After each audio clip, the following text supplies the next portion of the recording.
Oi, gente, estamos de volta, estamos de volta, estamos de volta, graças a Deus, graças a Deus. A gente foi, mas a gente volta. É mais um episódio de A Bíblia e o Jornal. A notícia repercutiu, a Bíblia responde, ou nós estamos aqui pelo menos tentando olhar a Bíblia e ver o que ela tem a nos dizer, meu Deus do céu.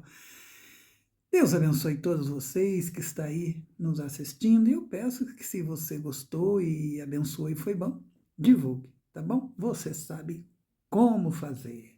Hoje, 12, meu Deus do céu, é verdade, 12 de setembro de 25, meu Deus do céu, já estamos quase no meio do mês de setembro.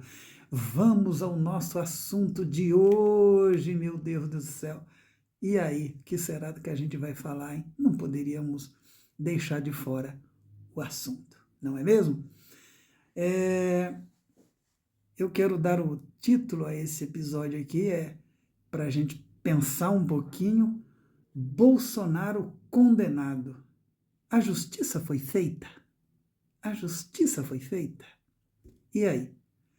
O que é que você acha? O que é que você tem a dizer, meu Deus do céu? Vamos lá, vamos lá. Segundo pesquisa da Eurasia Group, para 51% dos brasileiros, a decisão judicial foi justa. Para 42%, não. Ou seja, o Brasil está quase todo dividido na questão da condenação do Bolsonaro. E você? O que você acha? O que você acha? Ah, meu Deus do céu, meu Deus do céu, meu Deus do céu. Vamos lá. Reações de alguns evangélicos sobre a condenação e o voto também do Fux, o Fux. A Michele Bolsonaro disse o seguinte, quanto ao voto do Fux, quando a coerência e o senso de justiça, presta atenção nessa palavra, prevalecem sobre a vingança e a mentira, não há espaço para perseguições cruéis nem julgamentos parciais.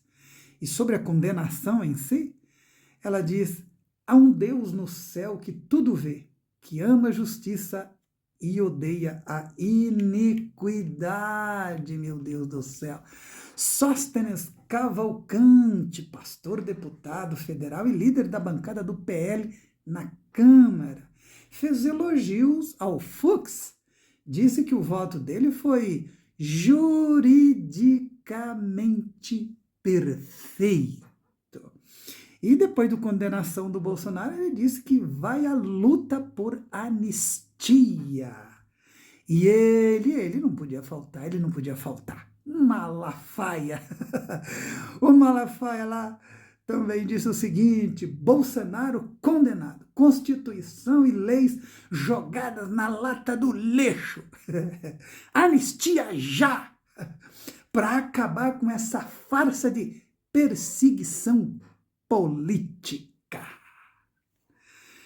Gente, veja que os evangélicos ainda não admitem que erraram. E tem a mania de perseguição. Continua.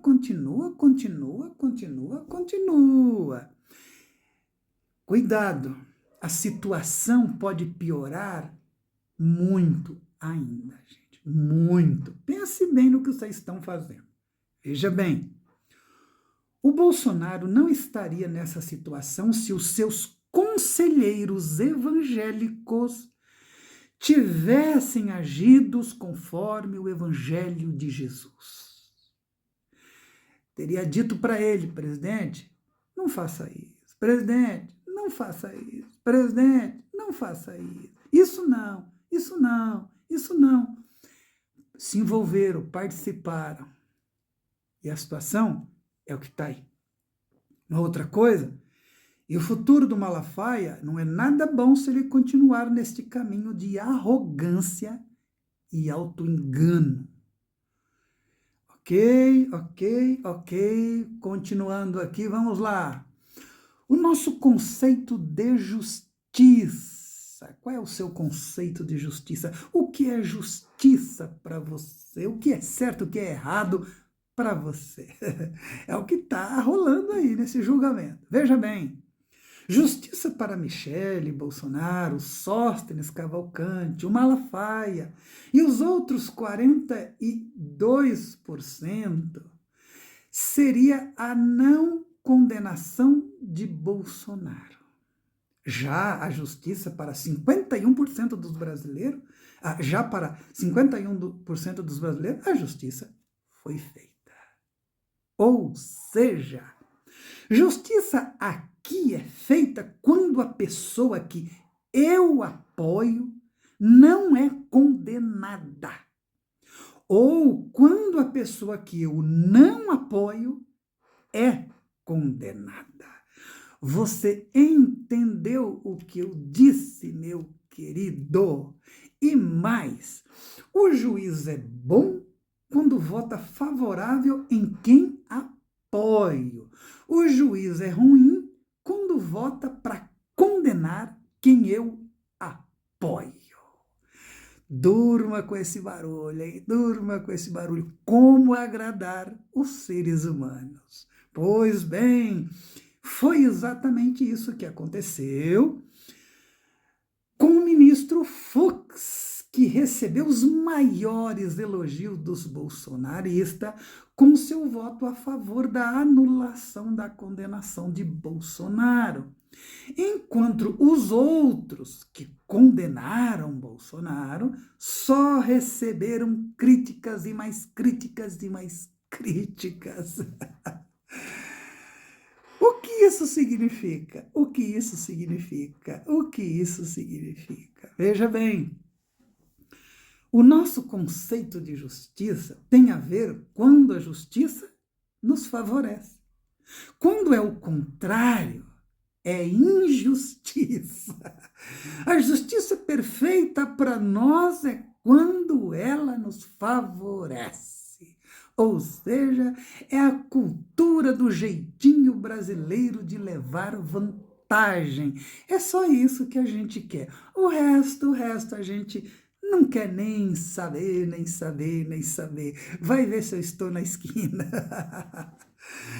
Gente, me admira muito, muito, de que o Evangelho de Jesus não tenha quebrado essa cultura do jeitinho, meu Deus do céu. Me admira muito. Veja bem, quem é do Evangelho de Jesus quer apenas justiça, não favorecimento. Não se trata se eu sou pastor, se eu sou presidente, se eu sou vereador, quem eu sou, se eu sou pobre, se eu sou rico. Não interessa isso. Eu quero apenas a justiça. E não justicismo, não vinganças, não essa coisa. Mas eu quero apenas justiça, não favorecimento, como a gente está vendo. Exemplos de justiça e injustiça. No futebol, você gosta de futebol? Eu amo futebol, eu adoro futebol, mas não é fácil aguentar certas coisas, viu? Veja bem, os torcedores do time, né? Se o Corinthians, se o cara é corintiano, se o cara é flamenguista, quando o time dele perde, ele diz que muitas vezes a culpa foi do árbitro. O árbitro roubou. Os outros que ganharam vão dizer que não, o árbitro não roubou, foi perfeito o jogo, ele não errou nem nada. Você está vendo? Outro exemplo, nos presídios, você já foi em presídio? Vai lá no presídio, vai lá. E pergunte um dia para os presos o que é que eles estão fazendo ali. O que é que vocês estão fazendo aqui? Pergunte para eles se estão passando férias, o que é que vocês estão fazendo. Eles vão dizer, por que vocês estão aqui? O que é que vocês fizeram de errado? Nada. Eles vão te responder. Nada, nada. A gente não fez nada, a gente não sabe por que a gente está aqui. Com a maior cara de pau. Mesmo com todas as provas do mundo contra eles. A gente não sabe por que está aqui. Não sabemos. Jogaram a gente aqui. Foi injusto o que fizeram com a gente. Você está vendo? Ah, meu Deus do céu, não é fácil, não é fácil, não é fácil, não é fácil, não é fácil. Para pensar um pouquinho. Será que quando as pessoas forem condenadas por Deus ao inferno, vão dizer que foram injustiçadas? E olha, Deus não vai precisar de prender o celular, seu computador, mandar a Polícia Federal no toque-toque na sua casa, essa coisa aí, não, de provas e mais provas e mais provas, não. Ele sabe do tudo que nós pensamos, as intenções do coração, da mente. A palavra não chegou aqui na língua e ele já sabe. E aí? E aí, meu querido, nós vamos ser revirados ao avesso pela luz. Pela luz. Não vai dar para esconder. Não é o Alexandre de Moraes, não é o Dino, não é a Carmen Lúcia, não é o Fux, não. Não é essas coisinhas aqui nossa da terra. É a luz que vai de uma forma esmagadora nos nossos pensamentos, no nosso interior, no nosso coração, nos nossos desejos.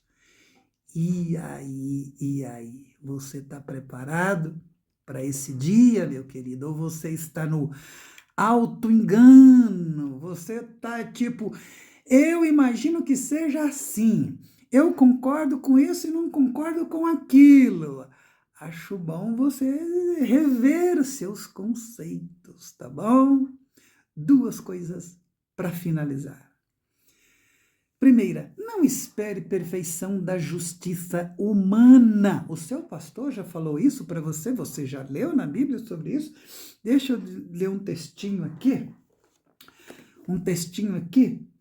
Isaías 65, Isaías 64, verso 6.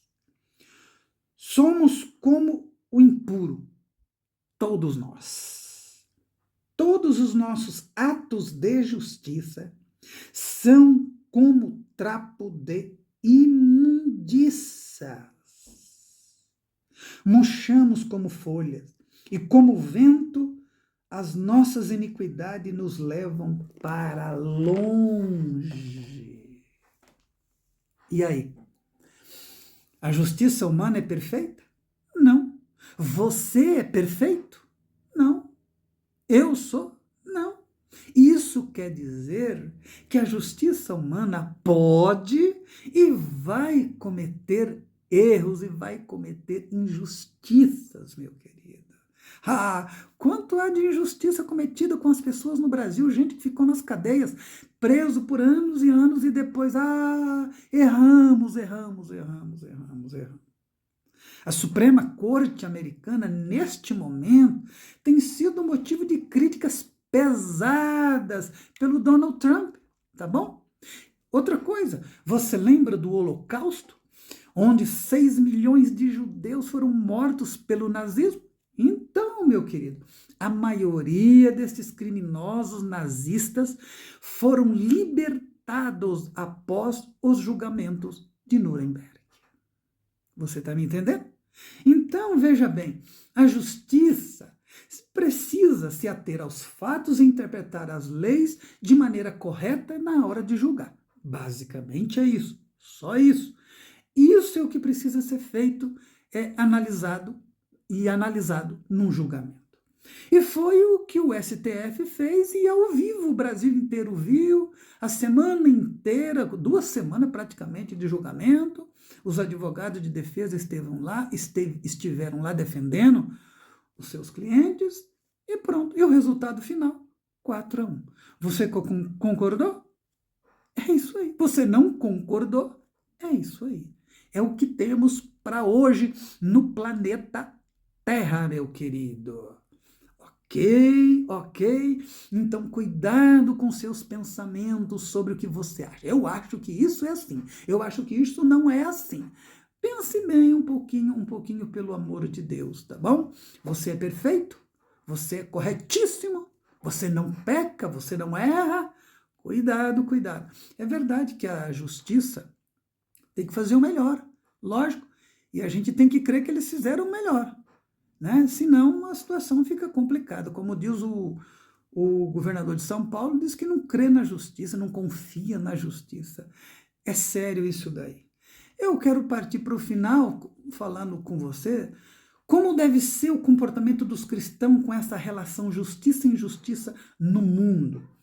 E o apóstolo Pedrão, você já viu falar no apóstolo Pedro? Pedro tem uma palavra interessante sobre isso, e eu vou inclusive dedicar aqui alguns minutos na leitura desse texto, porque talvez você, o seu pastor, não leu para você ou você nunca viu. Aí, na Bíblia, 1 Pedro capítulo 2, do verso 11 em diante.